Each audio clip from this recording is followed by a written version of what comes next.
Please rise for the Pledge of Allegiance and a moment of silence. I pledge allegiance to the flag of the United States of America and to the republic for which it stands, one nation, under God, indivisible, with liberty and justice for all. Please remain standing for a moment of silence. Thank you. Hey Bulldogs, I'm Angelo Rossi. And I'm Nick Chaffee, and welcome to Code Blue News.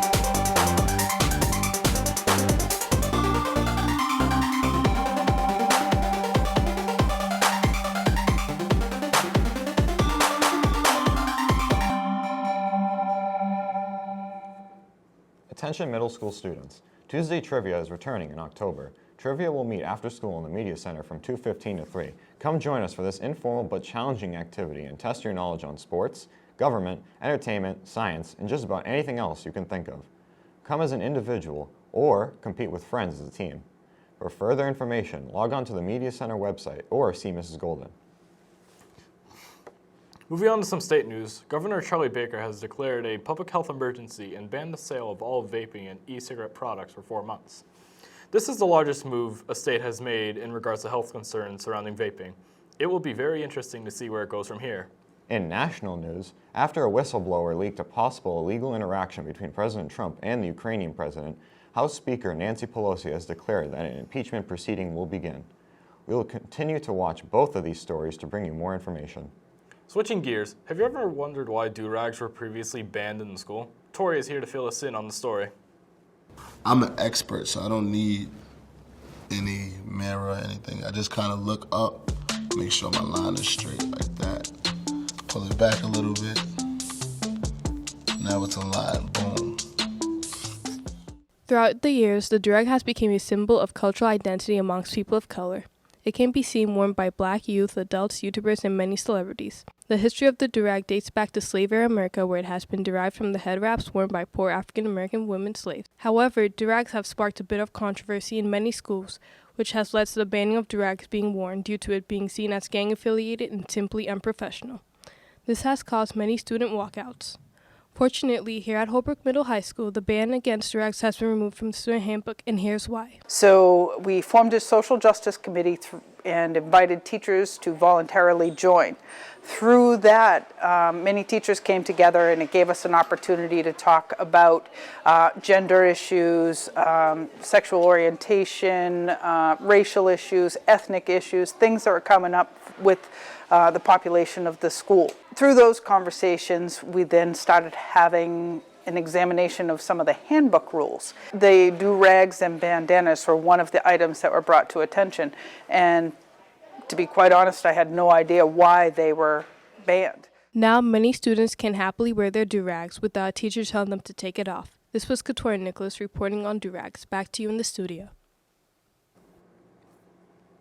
Thanks, Tori. Friday, October 11th is National Coming Out Day. In honor of National Coming Out Day, the Holbrook GSA honors all who have come out as LGBTQ or as a straight ally for equality. This takes bravery, and we commend you. Every person who speaks up changes more hearts and minds and creates new advocates for equality. In order to celebrate Friday, October 11th, the GSA is selling their t-shirts once again. These things. If you missed out last year or are new to this year, order yours today. T-shirts are $15 each. Order forms are in the main office or in room C219. Forms are due by October 2nd. Please see Miss A with any questions. Now, it's time for the weekly sports update with Andrew.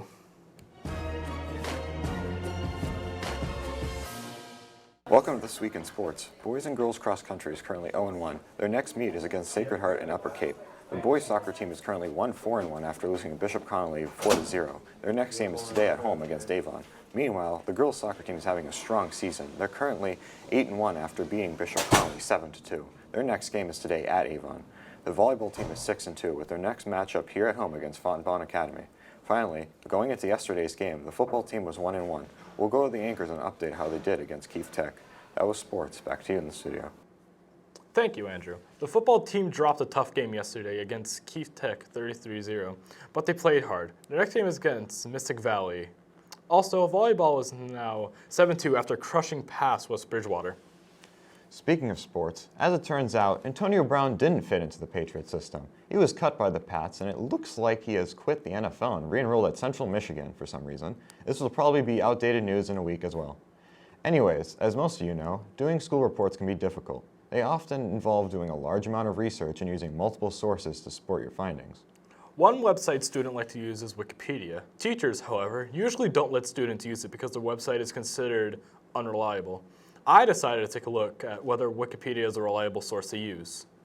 Everyone and their mothers have heard the line from their teachers before. Don't use Wikipedia. Go to Britannica for a more reliable source. Wikipedia is unreliable. This is a very common line to hear within middle and high school classes, predominantly in English, history, and science. And those teachers at Holbrook Middle High School are no exception to this rule. There are a number of reasons for Wikipedia getting a bad reputation for being unreliable, such as people vandalizing important articles, edits sticking around on the site for months, and the fact that Wikipedia themselves have said this is not reliable. Students and people around the world, however, see Wikipedia as a super convenient tool. Any and all things that need to be known can be known with a simple keystroke. There was a time when Burger King made an ad that said the line in the commercial, "Okay, Google, what is the Whopper Burger?" This prompted anyone with a Google Home or Android phone with Google Assistant to pull up the Wikipedia article of the Whopper describing its contents. Trolls noticed this quickly, however, and were swift to edit the article, changing the content of the burger to things such as only being 10% beef, starting off slowly, to saying, as an extreme, Whopper ears are a juicy 100%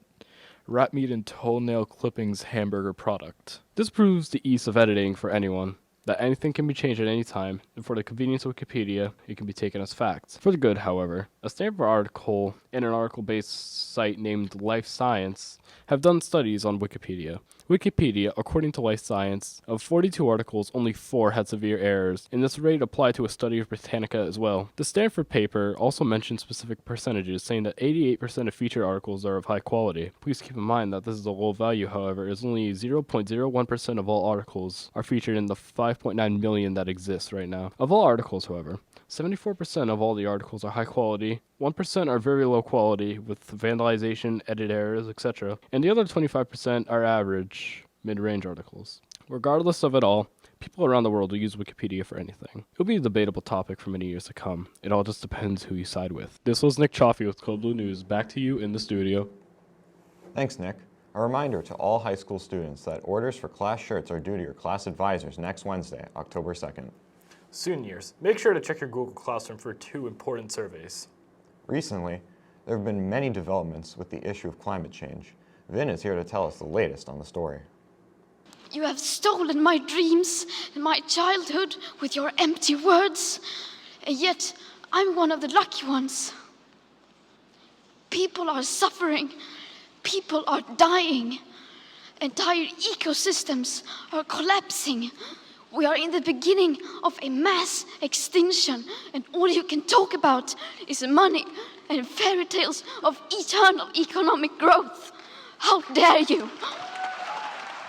In case you haven't heard, those were the words of Greta Thunberg, a 16-year-old Swedish climate change activist.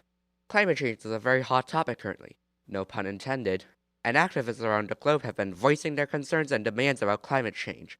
They believe politicians and business owners have shown little care to our Earth. Recently, Thunberg made a scathing, impassioned speech where she expressed these concerns. I do agree with Greta Thunberg's decisions. I think that what she's doing is very inspiring and very daring as well. I think she is so powerful, and it's so important to have someone our age advocating for something that great. In other news, Jeff Bezos, the CEO of Amazon, has announced a massive project to curb climate change. This project, known as the Climate Pledge, aims to raise Amazon's renewable energy use to 80% by 2024, to 100% by 2030, and to make Amazon carbon neutral by 2040. So I'm not sure exactly what the motives are for Jeff doing this, but I do think that it's very good that he's doing this. It's really good to see someone making a lot of progressive changes when especially our president won't. These things need to happen fast. These are just some of the recent developments in the fight against climate change. This is Vin Wing, back to you in the studio. Thank you, Vin.